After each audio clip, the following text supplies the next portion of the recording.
चलते हैं झारखंड के हजारीबाग, जहां इस वक्त नरेंद्र मोदी रैली को संबोधित कर रहे हैं। उन सब कामों को हम दोबारा शुरू करेंगे।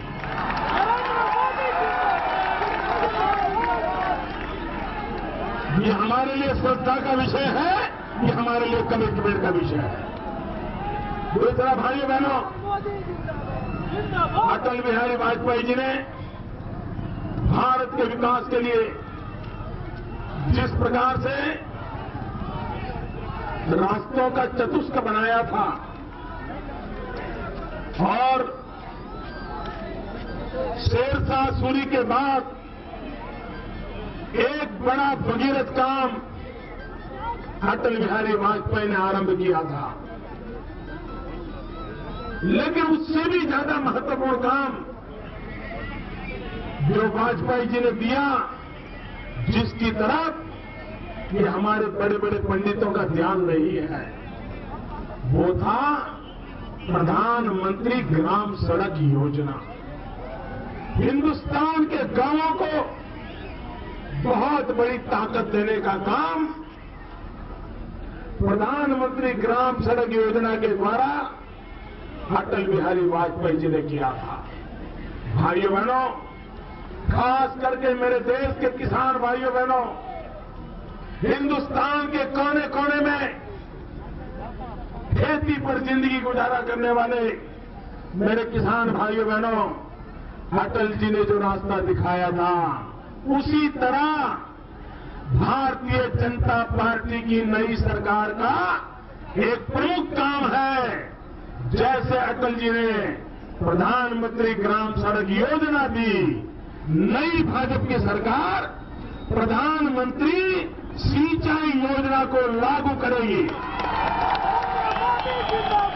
किसानों को अटल जी का सपना था नदियों को जोड़ने का, उस काम को पूरा करना ये हमने ठान के रखी है।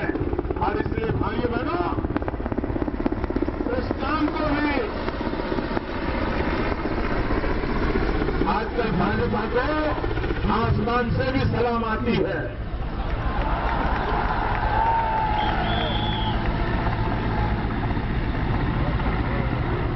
भाइयों बहनों, दूसरी एक महत्वपूर्ण बात मैं किसान भाइयों के लिए बताना चाहता हूं। आज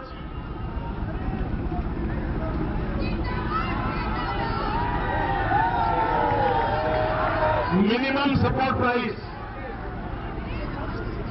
हर किसान के लिए वो सरदर्द बना हुआ है और सरकार के लिए वो मनमंसूबी करने का एक बहुत बड़ा तरीका बन गया है।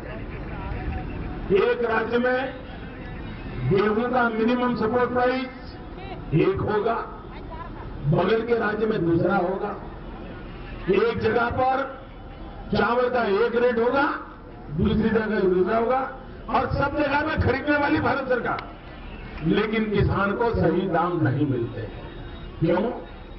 दाम तय करने की नीति निर्धारित नहीं होती है।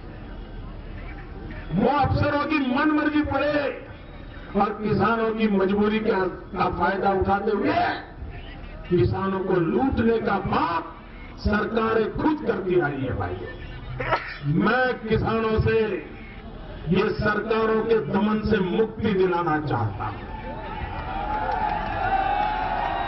और इसलिए भाइयों बहनों, हमने हमारे घोषणा पत्र में कहा है कि हम मिनिमम सपोर्ट प्राइस ये उसके लिए एक नियम तय होंगे, उसके पैरामीटर तय होंगे, उसके आधार पर तय होगा। और उसके लिए हमने कहा है किसान को जो इनपुट कॉस्ट आता है, पानी का खर्चा, मजदूरी का खर्चा, बिजली का खर्चा, बीज का खर्चा, खाद का खर्चा, दवाई का खर्चा, जितना भी उसकी लागत लगती है, उस लागत के ऊपर उसका 50% प्रॉफिट लिया जाएगा और उसको मिनिमम सपोर्ट प्राइस से खरीदा जाएगा। अब कोई किसान को लूट नहीं पाएगा, कोई अफसरशाही नहीं चलेगी। किसान को उचित दाम मिलेगा, ये एक संकल्प हमारा है। और मेरे किसान भाइयों बहनों, लाल बहादुर शास्त्री कहते थे, जय जवान जय किसान। लेकिन भाइयों बहनों, ये मां बेटे के राज में न जवान का जय है न किसान का जय है। ये मां बेटे की सरकार ने, ये मां बेटे की सरकार ने जवानों की हाल क्या करके रखा है। आए दिन हमारे सेना के जवानों को मौत के घाट उतार दिया जाता है। पाकिस्तान हमारे सेना के सर काट के ले जाता है। भाइयों बहनों, दूसरी तरफ मेरा किसान, युद्ध के मैदान में जितने जवान मरे हैं उससे ज्यादा मेरे किसानों ने आत्महत्या की है, बेमौत मरना पड़ा है। भाइयों बहनों, ये मां बेटे की सरकार का तो एक ही मंत्र है। लाल बहादुर शास्त्री का मंत्र था जय जवान जय किसान। मां बेटे की सरकार का मंत्र है मर जवान मर किसान। और इसलिए मेरे भाइयों बहनों, अगर भारत का जीवन बदलना है तो भारत के गांव का जीवन बदलना पड़ेगा। भारत की आर्थिक स्थिति सुधारनी है तो भारत के किसान की स्थिति सुधारनी पड़ेगी। और उसी को लेकर के भारतीय जनता पार्टी आज आपका आशीर्वाद मांगने आई है। भाइयों बहनों, मैं आज विशेष रूप से न सिर्फ हजारीबाग के नौजवानों को, लेकिन मैं आज हजारीबाग की धरती से देश के नौजवानों को एक बात करना चाहता हूं। सभी नौजवानों के मैं एक बात करना चाहता हूं। मेरे नौजवान मित्रों, आप सोचिए, हमारे यहां जब बच्चे पढ़ते हैं, अगर वो 12वीं कक्षा में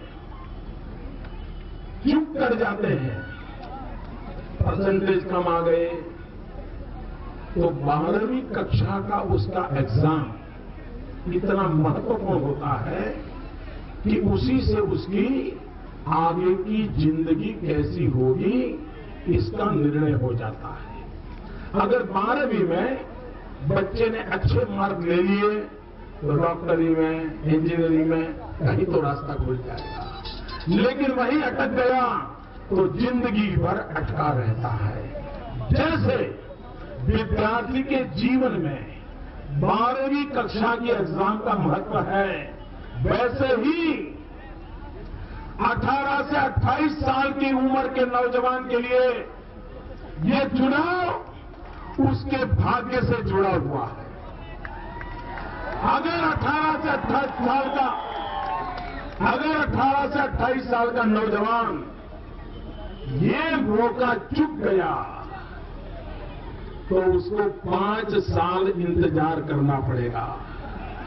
आप कल्पना कर सकते हो, अगर आज जो 25 साल का नौजवान है जिसके मां बाप चाहते हैं कि बेटा कुछ कमाई करके घर ले आए, जो खुद चाहता है हम मां बाप के सामने हाथ न लंबाऊं, जो खुद चाहता है अपने पैरों पे खड़ा रहूं, लेकिन अगर ये मौका चला गया तो 5 साल तक क्या करेगा मेरा नौजवान?